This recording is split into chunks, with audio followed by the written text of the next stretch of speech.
Hey everyone, and welcome back to another video. In this video, I'm going to show you how to fix the Hulu app not working on your Hisense TV. So the first thing that you can do, and as simple as it sounds, you could actually disconnect the wire from the outlet, leave it unplugged for about 60 seconds, and then replug it back in.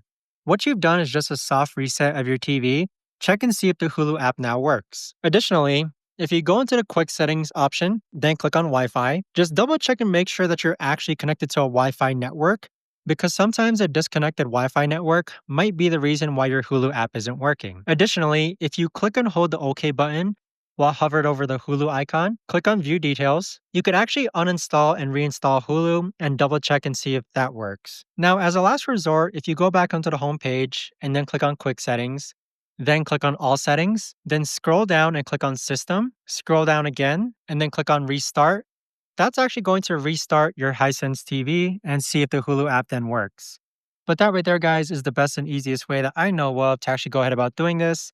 If you guys know of a better or easier way to actually do this, let me know in the comments down below. I would love to know. Thanks so much for watching, everyone, and I'll see you guys all in the next video.